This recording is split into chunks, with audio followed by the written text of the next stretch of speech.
So, good morning, everybody. Hope you slept well. I didn't, but now we are awake, everybody here, and I'm happy to announce the first speaker, who is Villads Jensen, who is a professor of Stockholm University of Medieval Studies, and has contributed a lot to understandings what the crusades were and where they took place and things like that. And today he will speak about the grand plan or master plan of King Valdemar II. King Valdemar II and Tallinn 1219. Just another of his conquests or part of a grand plan. Please, the floor is yours. Thank you very much for the kind introduction, and thanks for the invitation to talk here in Tallinn, and thanks for the possibility for me to get back to Tallinn. I have been here several times and have enjoyed it immensely every time. What do we do here? Stop. And then here. Yeah, Your Excellence, good colleagues and friends, Valdemar II conquered Estonia, conquered Tallinn in 1219. Was it just a coincidence, just another conquest, or was it part of a plan, a big plan? When he died in 1241, the English chronicler Matthew Paris wrote that this Valdemar, king of the Danes, died when he was 100 years old. Well, he was actually about 70, but it's still amazingly. And he had reigned for 40 years, that is correct, and in almost every day of his life, since he grew up and could carry weapons, he persecuted the infidels in Scythia, in Friesland, and in Russia. It's actually very strange geographical areas. He did it in Friesland, that was of no importance at all politically or whatever. He did it, he never came to Russia. Scythia, that is probably Estonia. So, well, he had this huge reputation for being a big warrior and a big crusader. So 1219, was it the end of a crusading career, or was it the beginning? Was it thought to be, was it intended to be the beginning of something else? What I will do now is very shortly to talk about what happened in 1219. You all know all the details very well, so that will be short. And then I will try to talk about what happened before the conquest of Tallinn and what happened afterwards. What happened in 1219? It was the conquest of Tallinn, but it had been prepared in different ways. The summer, the year before, in 1218, there was a huge meeting in Schleswig, in the city of Schleswig, in southern Denmark. Valdemar's son was crowned as king, as co-regent together with his father. That's actually extremely interesting, because it was very common in Western Europe since the 1170s that big kings going on a crusade had their son crowned to share the rules, to have one to take over if they died on the crusade. So there was an idea about this. It was a big meeting with a lot of bishops, including Albert of Riga, who asked for the king's help in the wars in Livonia. He asked directly for a Danish fleet. And there had been good connections to the papacy. In October, Valdemar got a papal bull that all he could conquer, he could place directly under the Danish church. And then in the summer 1219, allegedly 1,500 ships sailed to Tallinn and gained victory on the day of Saint Vitus on the 15th of June. And this is of course not a coincidental day. It was the day where the father of Valdemar, King Valdemar I, had conquered the largest pagan temple in Northern Europe on Arkona in 1168. Or if Thomas Ries had been here, he would say 69. And it would have been much better than 69, because it would be exactly 50 years later. So it was somehow planned that it should happen on this day. And then comes all these cynical Danish historians and say he could never have collected 1,500 ships. It's far too much. We don't know, it's part of the mist of history. This is what happened in 1219. Afterwards, there were immediately negotiations between the Danish king with the Order of the Sword Brethren, and King Valdemar tried to monopolize his rule over Estonia, I think, in different ways, including blocking the port of Lübeck so that German crusaders could not go to Riga and support the Bishop of Riga and the Order of the Sword Brethren. There were the conquest led to attacks from the Estonians, very much from Saaremaa, attacking Tallinn, and they were fought back. They were punished severely by the Danes.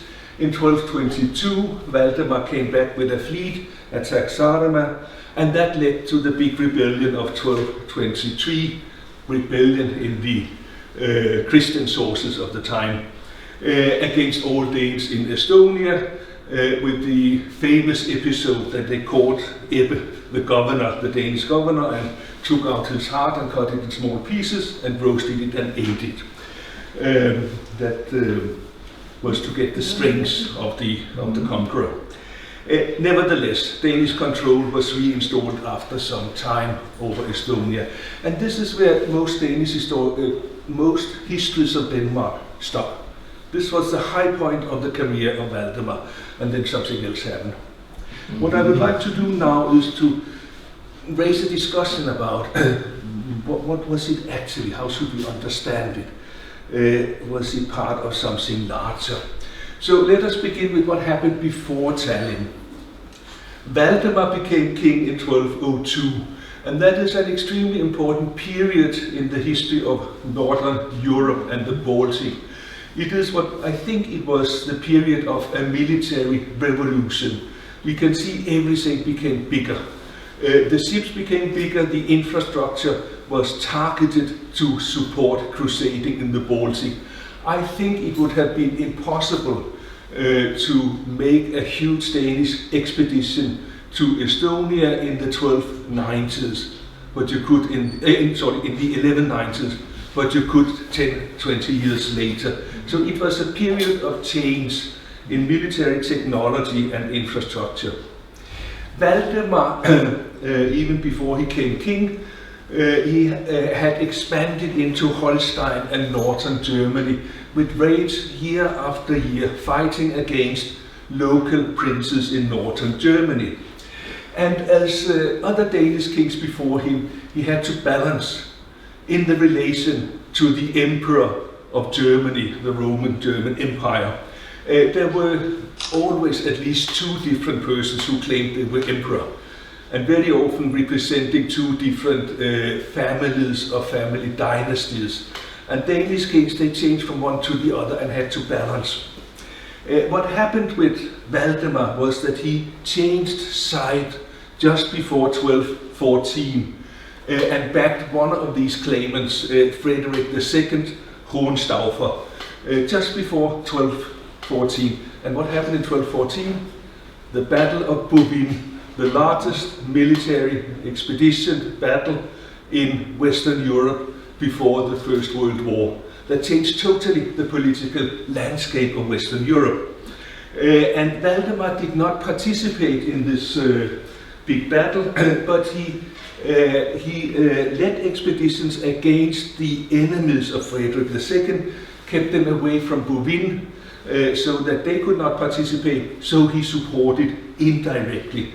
And he was rewarded in 1214 with a privilege from the emperor, giving to Valdemar all the land north of the river Elbe, the Golden Bull of 1214. It was an immense privilege, totally unheard of at that time. So that was part of the background. Yeah, Bouvines is up there in Flanders. And on one side, the French king, supported by Frederick II, supported indirectly by Valdemar II, against another emperor, Otto IV, with the support from England and Flanders. Everything was totally different after July 1214. And the result was that this part here was donated by the the right to this land was given to Valdemar II by Frederick II. Okay, in 1215 Frederick became king of the Germans, and he took the cross and agreed to go, or promised to go, on a crusade to the Holy Land. He did not set out, but he promised again and again and again for 15 years to go on a crusade. In the end, the Pope simply lost patience and excommunicated him. But it was a plan that was repeatedly taken up again and negotiated with the big princes of Western Europe and with the papacy. It was part of the preparation for the so-called Third Crusade to the Holy Land in 12, 17, 18, 19, etc. In which actually Valdemar also participated with some of his big vassals. So when he went to Estonia to conquer Tallinn, Henry of Schwerin, Casimir of Pomerania went to the Holy Land, to Egypt, to take part in the Third Crusade. It was also the intention that Valdemar's son Niels of Halland should have participated. He died before. But it looks like a plan of a massive Danish involvement, not only in Tallinn, but also in the crusade to the Holy Land. While these vassals were away, Valdemar took the opportunity to take control of the land of Schwerin, and maybe also to rape the wife of Henry of Schwerin. It is one of the contemporary sources saying it, but it's not totally certain. Yeah, the crusade to the east ended in a huge catastrophe in 1219 in Egypt, where the Christians lost totally. And that's another story. But 1219 is decisive also in the crusade to the east. Yeah. So this is, I think, an important background to understand what Valdemar may have wanted with this conquest of Tallinn. What happened afterwards? In May 1223, Valdemar had a meeting with Henry of Schwerin on a small Danish island, and a lunch which is wonderfully depicted here in 1937 by one of the great Danish painters. Here you have Valdemar and the young Valdemar, and here you have the black Count Henry of Schwerin looking very suspiciously towards Valdemar. Has he raped my wife or has he not? But the result was that he abducted, he imprisoned Valdemar, took him down to Germany and kept him in prison there in 1223. And then started a lot of negotiations. A lot of people wanted Valdemar. The first one was Frederick II, who sent his ambassadors to Count Henry of Schwerin and said, buy Valdemar for any price. It's very unusual. They got the privilege, anything.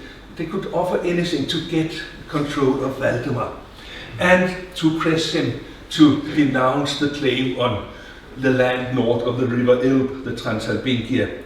And then shortly afterwards, Pope Honorius actually intervened because he heard about the imprisonment of Valdemar and sent a fantastic letter to Count Henry of Schwerin saying, you have put blemish on the coat of arms.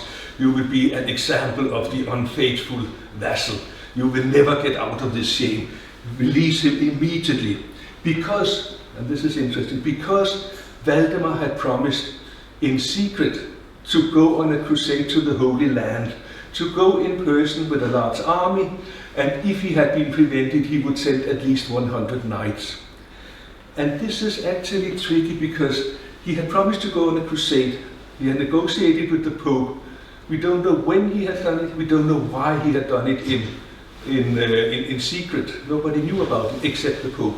But he had promised to go on a crusade. Somehow Frederick II had known about it. So his new ambassadors, including Hermann von Salza, the Hochmeister of the Teutonic Knights, went to Henry and made a new deal. Okay, Valdemar could be set free if he promised to leave on a crusade in August 25, stay away from Denmark for 2 years, and he should have a fleet of 100 ships. And it is specified it to be the modern cocks and also the long ships, the Snecke, the Viking boats. They should be away for 2 years, and Valdemar should serve the king of Jerusalem. If all this was done, he would be set free. And then he should also denounce the claim of Nordalbingia, and he should also become vassal of Frederick. And the interesting thing is, we know from other documents, that at the same time, Emperor Frederick actually promised also to go on a crusade with 2,000 knights and also to bring 100 ships, and they should be calandra and galleys. No, 100 calandra and 50 galleys. It's an enormous fleet. We're talking about hundreds of soldiers on each of these ships. He promised to do that, and what Valdemar did not know, I think it's a wonderful story, but he did not know that Frederick had agreed, they have negotiated with all including parts, all involved parts, that Frederick would marry Isabella. So in 1225, when Valdemar should come to the Holy Land, Frederick would have got rid of his father-in-law, and he would be the king of Jerusalem that Valdemar had promised to serve for 2 years. It was not said directly, but that was clearly part of the plan. Yeah, these are long boats, and they could be much longer. And these are the cocks, and they were very slow, but could carry hundreds of soldiers. So apparently Valdemar had agreed to this deal to go on a crusade with all these ships, etc. And then came the Danish nobles and simply refused flatly. No, they didn't want him to go. So they started negotiating directly with Henry of Schwerin, and they got Valdemar free against a large ransom, but without any promise of crusading. It does not mean that the plan was abandoned immediately. Pope Honorius actually gave a privilege to Valdemar. He did not have to pay the ransom. He had sworn solemnly, I pay so and so much in ransom, and he had put his son as hostages and whatever. And then came the Pope and said, you don't have to pay the ransom, because if you do that, you cannot go on a crusade. So the crusade to the Middle East was a reason for breaking a solemn oath by permission of the Pope. And then Valdemar sought a military solution with the battle at Bornhøvet against these vassals, against Henry of Schwerin and his ally, and lost. And that really was a decisive end of the relation to the northern German princes and the relation to the emperor, and also in practice the end of the great military expansion into the Baltic. Yeah, and so how should we understand this complicated stories with a lot of funny or dull details? It is very clear that Valdemar had negotiated with the Pope, and Valdemar had promised to go on a crusade to the Holy Land, and he had specified the amount of knights, the amount of military resources that he would put into it. And I don't know, here's a research project for another 2 years. Did he do that before or after Tallinn? Was Tallinn part of a double crusade in the Baltic and in the East? Was it part of a big crusading plan? Or was the conquest of Tallinn actually an inspiration? Did Valdemar move up in the hierarchy of crusaders because he had conquered Tallinn, Estonia, so now he could be involved in the big European plans? That's also a possibility. We don't know exactly when he made this promise. It's also very clear that the Pope imagined a cooperation between Valdemar and Frederick, between the Danish king and the German emperor. And again, I think it started before Tallinn, because if you look at the correspondence between the Pope and Frederick, there are a lot of themes, ideas that comes later also in the negotiation with Valdemar. But they existed between the Pope and Frederick before Tallinn. So I think it was part of a longer plan of the Pope, first Innocent III and then Honorius. The third thing I think is interesting is that we're talking about very large expeditions, very complicated logistically expeditions with 100 ships, 150 ships, thousands of knights, and that means probably tens and tens of thousands of soldiers in addition to the knights. So I think that's another background for discussing, did he really come with 1,500 ships to Tallinn? It sounds amazing, but if you can imagine to send away a fleet of very big ships for 2 years to the Mediterranean, it may not be totally impossible. Yeah. And the last thing, which is very, very unpleasant, is that Tallinn is not mentioned in any of these documents. And if you talk about historiography, I mean, it's a big thing in Danish history. It's not a small thing in Estonian history. But Valdemar, it's not mentioned in these negotiations between Valdemar and the Pope, Valdemar and Henry of Schwerin. Why didn't the Pope say, I want to support Valdemar because he has just conquered Tallinn? The argument for supporting Valdemar is very badly formulated by the Pope. It is because the Danish kings have always supported Rome and the chair of St. Peter, or things like that. Nothing concrete. Yeah, so was it really a big episode in the history of the Middle Ages? This 1219 is just something they didn't care about. I think it was a big episode. I think it was part of why Valdemar had a high position with the Pope, and why he could be put, you could say, almost on the same level as Emperor Frederick II. I think it's a question of genre of the Middle Ages. You're not being that concrete that you're mentioning these big battles. You're talking in general terms when you talk about the status of individuals. So either it is just another conquest that didn't count very much, or I think actually you could argue it was part of a great crusading plan. So Tallinn was thought to be combined with a big expedition to the Mediterranean and some kind of cooperation between Valdemar and Frederick II. Thank you.